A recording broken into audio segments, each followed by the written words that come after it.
Good afternoon students, ये आपकी computer की क्लास है और आज हम कंप्यूटर के इतिहास के बारे में पढ़ने वाले हैं। हमें सबको पता है कि कंप्यूटर एक ऐसी डिवाइस है जो ह्यूमन से मतलब हम से इनपुट लेता है, उसको प्रोसेस करता है और आउटपुट देता है। या इन जनरल वर्ड्स हम ये कह सकते हैं, जब भी हमें कोई चीज़ फाइंड आउट करनी पड़ती है हम जनरल कंप्यूटर को कमांड देते हैं और वो हमें आंसर दे देता है। ठीक है, अब कंप्यूटर है क्या, कब किसने बनाया और अब तक कितने टाइप के कंप्यूटर बन चुके हैं, इस चीज़ के बारे में हम आज जानेंगे। तो कंप्यूटर का इतिहास, सबसे पहले ये पता करना ज़रूरी है कि कंप्यूटर बनाया किसने था। कंप्यूटर के ओनर, कंप्यूटर के जो फादर हैं या कंप्यूटर के जो गॉड हैं वो कहे जाते हैं चार्ल्स बेबेज। इन्होंने 1822 में 19th सेंचुरी में क्या बनाया था, कंप्यूटर बनाया था। उस पहले कंप्यूटर को डिफेंस इंजन कहते हैं। और इन्होंने क्यों बनाया था, जब पहले क्या होता था, जो कैलकुलेशन होती थी वो कुछ समीकरणों को लेके होती थी, तो उसको करने में बहुत टाइम लगता था, वो करेक्ट भी नहीं हो पाती थी और उनमें जो गलती थी वो ढूंढने से भी जल्दी से नहीं मिलती थी। इसलिए इन्होंने एक ऐसी मशीन बनाई थी जिसके थ्रू कैलकुलेशंस प्रॉपरली की जा सके, ताकि कोई दिक्कत कैलकुलेशन में ना आए और टाइम बच जाए। ठीक है, अब तक कंप्यूटर की कितनी जनरेशन्स आ चुकी हैं, कितनी पीढ़ियाँ आ चुकी हैं, तो कंप्यूटर की 5वीं जनरेशन या 5th जनरेशन, 5वीं पीढ़ी चल रही है। ठीक है, तो अब सारी जनरेशन्स के बारे में जानते हैं। जो पहली जनरेशन है कंप्यूटर की, उसमें क्या होता था, कंप्यूटर में एक वैक्यूम ट्यूब का इस्तेमाल किया जाता था, जिसकी हेल्प से कंप्यूटर हमारा अर्थमेटिक और लॉजिकल ऑपरेशन करता था। मतलब सारे गुणा भाग और जितनी भी गणनाएं होती हैं सब करता था। ठीक है, इसके लाभ क्या थे, इसकी मेरिट्स क्या थी, ये सारी कैलकुलेशंस बहुत आसानी से कर देता था और लोगों को बहुत सुविधा होने लगी।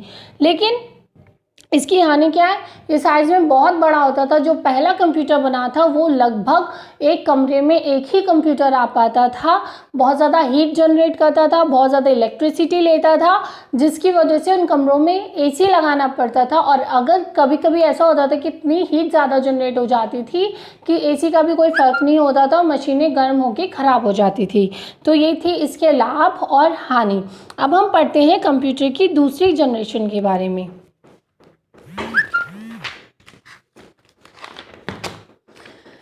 कंप्यूटर की जो दूसरी जनरेशन है वो 1959 से 1965 तक थी। इसमें क्या हुआ था, नए साइंटिस्ट आए, उन्होंने क्या किया, जो वैक्यूम ट्यूब थी उसको हटा दिया और उसकी जगह पे ट्रांजिस्टर का प्रयोग किया। तो ट्रांजिस्टर का जैसे ही लगाया तो एक बड़ी मशीन की जगह छोटी मशीन उसके अंदर फिट हो गई, तो उसका साइज़ क्या हो गया, छोटा हो गया। तो छोटा हो गया, थोड़ी सी स्पीड उसकी बड़ी हो गई। बड़ी मशीन में बड़ा टाइम लगता है, बड़े पाइप में पानी जाने में ज़्यादा टाइम लगता है, छोटे पाइप में कम लगता है। उसी तरह बड़ी मशीन में ज़्यादा टाइम और छोटी मशीन में कम टाइम लगता था, तो इसकी स्पीड तेज़ हो गई। अब छोटी मशीन है तो उसको यूज़ करने के लिए पावर भी कम चाहिए होती थी और छोटी मशीन गर्म होकर हीट भी उतनी नहीं जनरेट करती थी जितनी पहले करती थी। तो इस तरीके से इसके लाभ हो गए कि कम पावर लेती थी, कम हीट जनरेट करती थी और स्टोरेज पहले से ज़्यादा देती थी। लेकिन इसकी हानि क्या थी कि इसको बनाने में बहुत खर्चा आता था, इसका मेंटेनेंस बहुत ज़्यादा होता था, क्योंकि एसी इसमें भी लगाना पड़ता था इन मशीनों को ठंडा रखने के लिए। और दूसरी ये जो है सेल्फ डिसीजन मेकिंग, मतलब खुद से सोच के सही या गलत का निर्णय नहीं ले पाती थी जैसे आज के कंप्यूटर लेते हैं। ठीक है, ये थी हमारी दूसरी जनरेशन। तीसरी जनरेशन में क्या किया हमने, ट्रांजिस्टर की जगह एक इंटीग्रेटेड सर्किट बनाया जिसको हम आईसी भी बोलते हैं। ये जो एक इंटीग्रेटेड सर्किट है उसके अंदर हज़ारों ट्रांजिस्टर की पावर होती थी।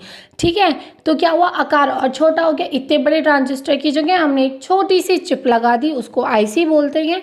अब वो चिप लगा दी तो उसका आकार छोटा हो गया। अब चिप छोटी है, ठीक, तो वो सस्ती पड़ती थी, स्पीड ज़्यादा हो जाती थी, स्टोरेज और अच्छा देने लगी। लेकिन इसका स्ट्रक्चर इतना जटिल हो गया कि इसको बनाने में बहुत दिक्कत आती थी और ये भी इंसान की तरह नहीं सोच पाता था या थोड़े बहुत भी छोटे मोटे डिसीजन भी खुद नहीं ले पाता था।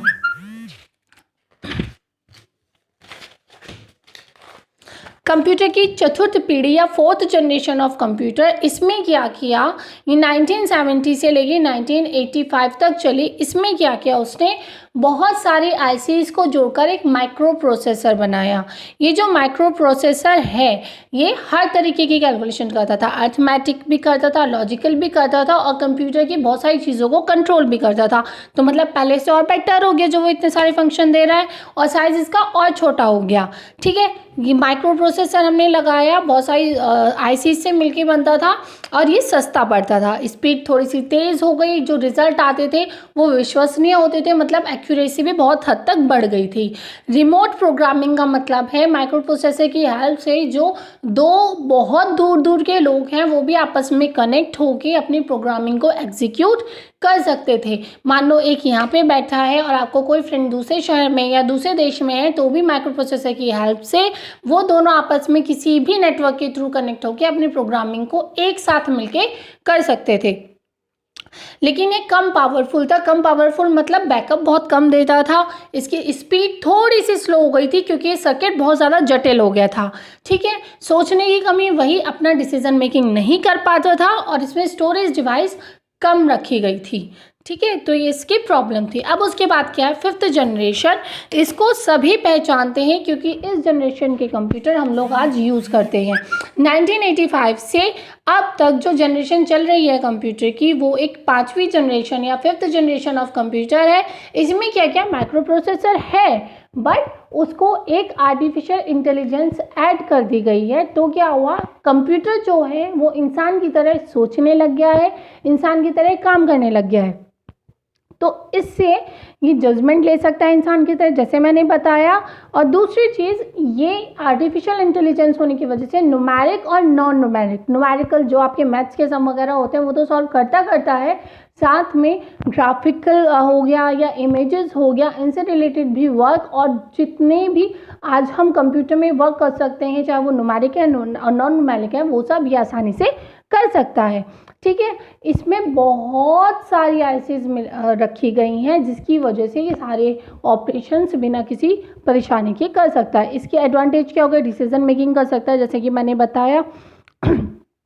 सस्ता होता है, स्टोरेज अच्छी खासी होती है।